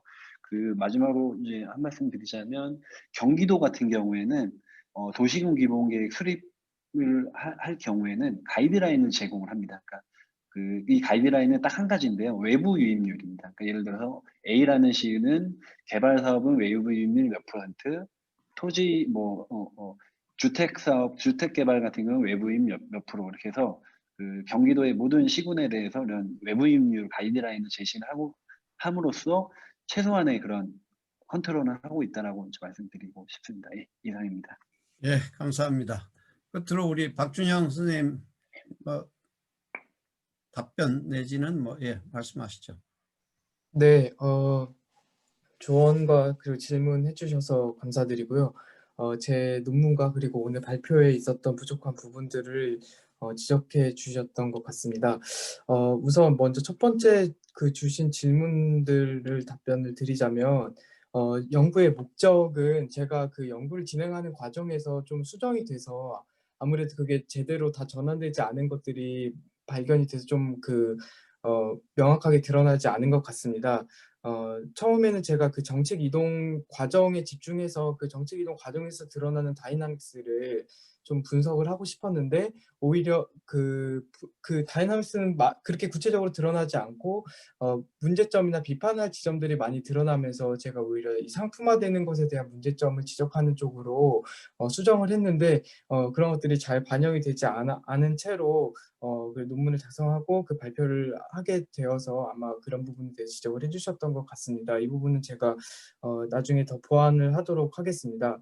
그리고 두 번째는 이제 두 분께서 모두 다 제가 사용 가치를 이야기하는 것에 대한 또 그 문제를 지적을 해주셨는데, 이 사용 가치는 사실 제가 글에서는 적지 않았고, 글에서는 그냥 그 교환 가치의 지나친 강조의 문제점을 지적하는 수준에서 끝났었는데, 그런데 제가 이 발표를 준비를 하면서 그렇다면은 교환 가치 말고 사용 가치는 그러면 도시에서 어떻게 강조돼야 되는지에 대해서도 좀 설명을 드려야 될 것 같아서 마지막에 추가를 하다 보니 좀 명확하지 않게 좀 들어간 것 같습니다. 네. 그리고 이제 또 느린 과정이라고 제가 적은 것에 대한 질문도 주셨는데요. 이 느린 과정 그리고 제가 복잡한 과정 이렇게 적었는데, 이것은 단순히 빠른 정책, 성급한 정책의 그 개념을 활용해서 제가 여기다 적용을 시키다 보니까 그 단어를 그대로 활용해서 그 정책의 이동은 기본적으로 느린 과정 그리고 복잡한 과정을 거쳐서 진행되는 것임을 전제한 채로 그 두 도시 혹은 양 국가 간의 이 정책의 이동이 이루어져야 된다는 것을 표현하기 위해서 제가 쓴 그냥 단순 표현이라고 이해해 주시면 되겠습니다. 그리고 또 그 분석 틀을 먼저 설정하고 그것을 제시한 다음에 이제 그 글이 전개가 되는 것이 더 명확하겠다고 말씀해 주셨는데, 제가 그 부분에 대해서는 전적으로 공감을 하고요. 그런데 이제 문제점은 이게 인도네시아에서 한국의 수도 이전을 이동을 해오는 것이 무엇을 이동을 해오는지에 대해서 이게 명확하지 않기 때문에 분석들을 만드는 게 좀 어려움이 있습니다. 예를 들면 인도네시아에서 새로운 행정수도인 세종시의 사례를 이전해 오는 것은 물론이고, 서울에서 있는 도시정책, 그리고 또 송도나 아니면은 부산의 에코델타시티 같은 것들을, 그리고 또 이전하는 그 과정 자체도 또 이동을 해오고 싶어 하고, 그러니까 여러 가지 것들이 막 얽혀 있는 상황이고, 이런 것들이 아직 정리가 되어 있지 않은 상황이어서, 네, 이거 나중에 더 진행이 된 상황에서 제가 또 연구를 진행할 수 있다면 조언해 주신 대로 분석들을 먼저 명확하게 설명을 하고 그리고 연구를 진행하도록 하겠습니다. 네, 이 정도 설명드리겠습니다. 감사합니다. 예, 수고하셨습니다. 우리 고현석 박사님, 뭐 혹시 하실 말씀 있으신가요?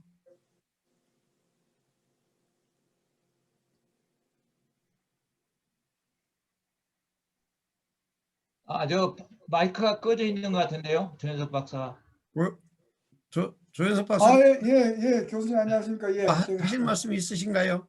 아니요, 듣다가 이제 단어를 사회적 인구 증가 그 부분을 아까 기정 교수님이 설명해서 조금 알긴 알겠는데요. 김명환 박사님이 사회적 인구 증가, 그걸 제가 저한테 좀 생소했어요. 예. 그게 그건 제가 간단히 이제 아시게 됐어요. 그래서 예. 예, 알게 그 됐으면 외에는 별 거 없습니다. 예. 예, 아시게 됐으면 뭐 제가 설명. 예. 알겠습니다. 자, 네. 세 분의 박준영 서울대학교 지리학과에 재학 중인 박준영 원생의 발제와 그다음에 이제 김명환 박사님, 강성주 박사님의 세 번 발제를 다 들었습니다. 그리고 이제 두 분의 토론도 잘 들었습니다. 제가 이제 사회자 입장에서 몇 가지를 한 서너 가지를 좀 말씀을 드릴게요.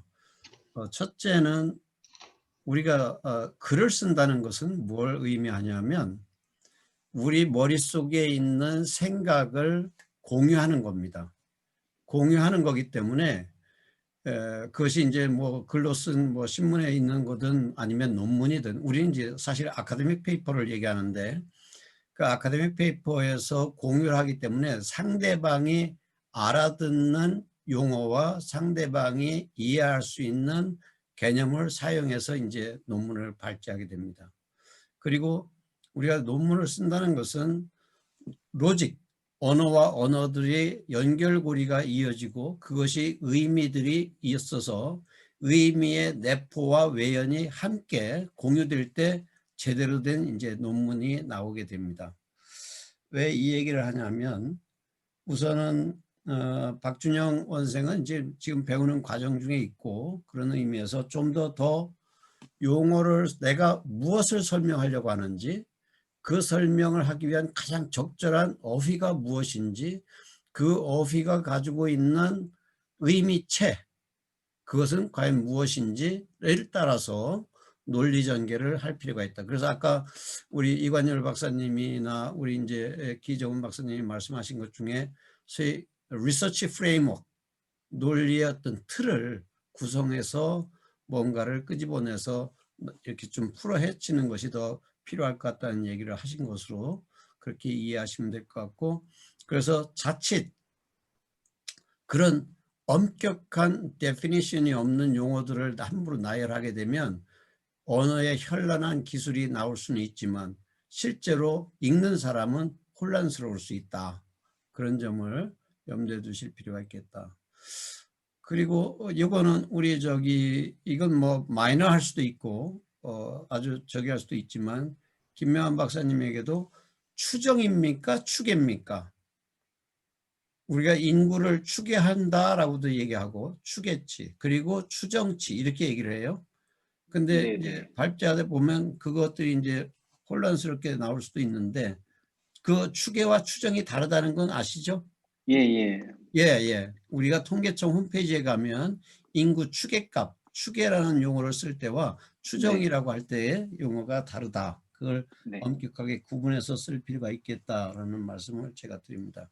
네. 그다음에 이제 강성주 박사님께서 하신 지금 그 IT와 관련한 여러 가지 이제 ODA 사업에 관련된 건데 지금 사실 제가 알기로는 ODA 사업 예산이 다 홀딩돼 있어서 우리가 이제 뭐 아까도 발음들이 있는데 국제적으로는 CNN 뉴스를 보면 코비드 19이라고 하더라고요. 코비드 19. 예. 근데 이제 이 코비드 19이 사실상 많은 이제 우리 개인의 삶도 저기 하지만 국제적인 교류도 이제 많이 해서 사실상 예산 집행이 안 되고 뭐 새마을 중앙에도 초청 연수 같은 것이 다 예산이 이렇게 예산은 나왔는데 집행을 못 하는 거예요. 아마 코이카에서 하는 그런 ODA 사업도 그런 것이 상당히 지금 애로사항이 있지 않을까. 그러나 그건 이제 아주 단기적으로 지금 우리가 당장 봉착한 문제지만 장기적으로는 강 박사님께서 생각하시는 그런 어떤 비전 실제로 전 세계에서 뭐 수원국에서 공여국이 된 케이스는 우리나라밖에 없습니다. 사실은.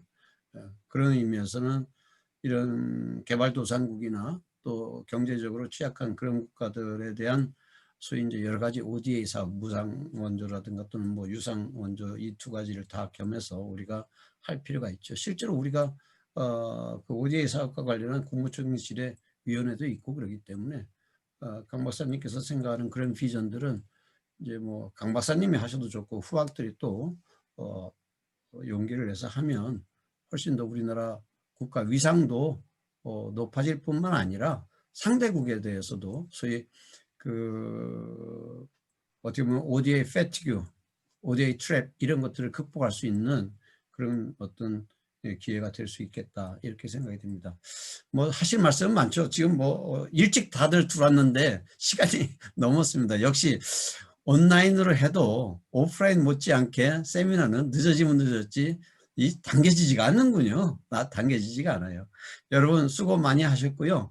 오늘 온라인에 있는 건 나중에 우리 학회에 해서 그 유튜브인가요? 저기에서 이걸 같이 22일 날 올리도록 하겠습니다. 혹시 기 박사님 뭐 광고라든가 뭐 하실 말씀 있으신가요? 기정원 박사님.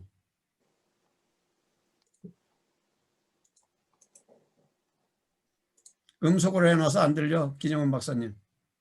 특별한 말은 없고요. 이거 1시간 40분짜리 이제 저는 이게 녹음이 돼가지고 이걸 학회에다 보내도록 하겠습니다.